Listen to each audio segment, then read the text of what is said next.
Hi friends, அனைவருக்கும் வணக்கம். எல்லாரும் எப்படி இருக்கீங்க? நலமா இருக்கீங்களா? ஓகே, சரி வாங்க இன்னைக்கான கதைக்கு நம்ம போகலாமா? வாங்க ஃப்ரெண்ட்ஸ். இப்போ ஒரு மரம் வெட்டும் தொழிலாளி ஒருத்தர் ஒரு ஊரில் இருந்தாராம். அவர் ரொம்ப பக்திமான். அதாவது கோயிலுக்கு தினந்தோறும் போவார். கோயிலுக்கு தினந்தோறும் போய் தினந்தோறும் வர்றவர். அது போக அதுக்கப்புறமா மரம் வெட்ட போய் மரத்தை கொண்டு வந்து அவருக்கு போதுமான அளவுக்கு அந்த வியாபாரமும் நடந்தது. நிம்மதியான ஒரு வாழ்க்கை வாழ்ந்தாருன்னு வச்சுக்கோங்களேன். அவரோட வேலையே ரெண்டே வேலை தான். கோயிலுக்கு போவார், அடுத்து மரம் வெட்ட போவார், மரத்தை விற்று அவருக்கோட வாழ்வாதாரத்தை பார்த்துட்டு இருந்தார். இப்படி போயிட்டு இருக்கும்போது ஒரு நாள் மரம் வெட்ட காட்டுக்குள்ளே போகிறார். அப்போ போகும்போது ஒரு 2 காலுமே அடிபட்டுச்சு. அந்த நரி அந்த இடத்துல கிடக்கு.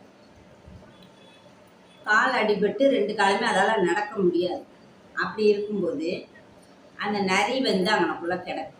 அதை இவர் பார்க்குறார். பார்க்கும்போது அச்சோ, இது என்ன இப்படி இருக்குது, 2 காலுமே இல்லையே, இது இப்படி இருந்து எப்படி வேட்டையாடி தன்னோட பசியை தணிச்சுக்கிறோம் அப்படின்னு சொல்லி யோசிச்சுட்டு அவருடைய வேலையை பார்த்துட்டு இருக்கார். அப்படி பார்த்துட்டு இருக்கும்போதே அங்கிட்டு இருந்து ஒரு புலி வருது. புலி என்ன செய்யுது? புலி வர்றதை பார்த்த உடனே இந்த மரவெட்டவருக்கு ஒரே பயம். ஐயோ, புலி வருதே அப்படின்னு சொல்லிட்டு வேகமாக ஓடி போய் அவர் மரத்துக்கு பின்னாடி ஒளிஞ்சுக்கிட்டார். அப்போ ஒளிஞ்சுக்கிட்டே அந்த புலியவே கவனிக்கிறார்.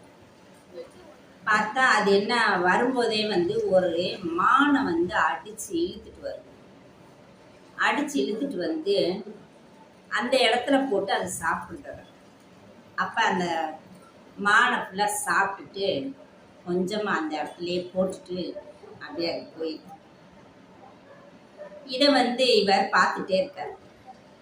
பார்த்துட்டு அடடா, இது புளியெல்லாம் அடித்து கொண்டு வந்துருக்கு அப்படின்னு சொல்லிட்டு பார்க்குறாரு. அந்த கறியும் கொஞ்சம் கையில் கிடக்கு. உடனே இந்த நரி என்ன பண்ணுதுன்னா, அதால் போய் அதை எடுக்க முடியல. அதுக்கு கொஞ்சம் தொலைவில் தான் அந்த இது கிடக்கு. அது சாப்பிட்ட மீதம் கிடக்கு. இதை நரி மெல்ல மெல்ல மெல்ல நகர்ந்து போய் அதை எடுத்து நரியும் அதை சாப்பிடுது. அப்போ சாப்பிடும்போது இவர் யோசிக்கிறார். என்ன யோசிக்கிறார் அப்படின்னா, இந்த நரிக்கு எப்படியாவது சாப்பாடு கிடச்சிருச்சு, 2 காலும் இழந்துருச்சு, அதால் எதுவுமே செய்ய முடியாது.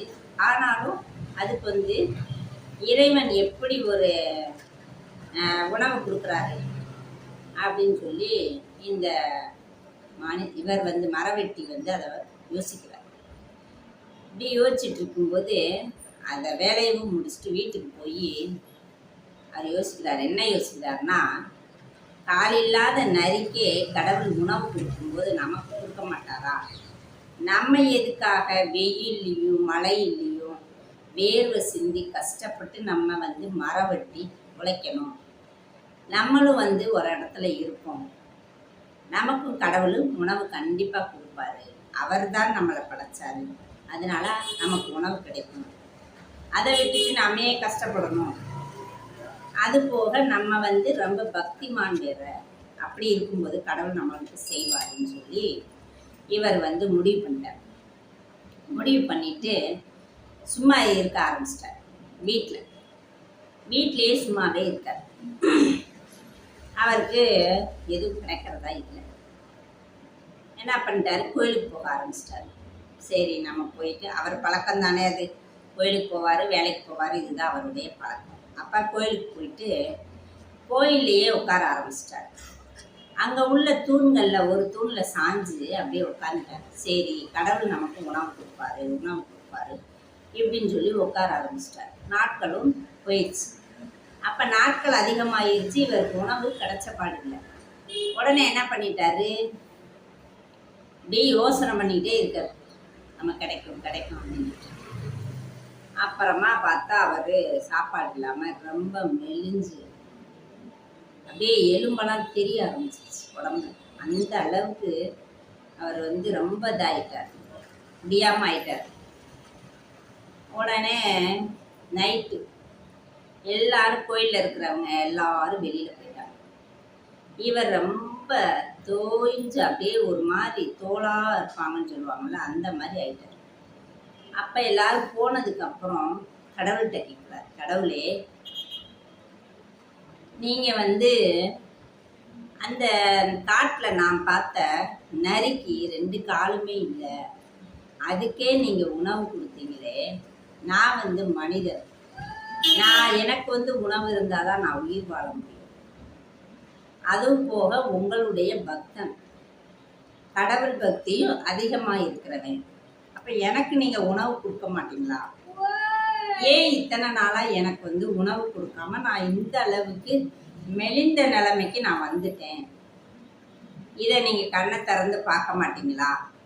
ஏன் பக்தி மேலே உங்களுக்கு நம்பிக்கை இல்லையா அப்படின்னு சொல்லி நிறைய கேள்விகளை வந்து கடவுள்கிட்ட இவர் கேட்குறார்.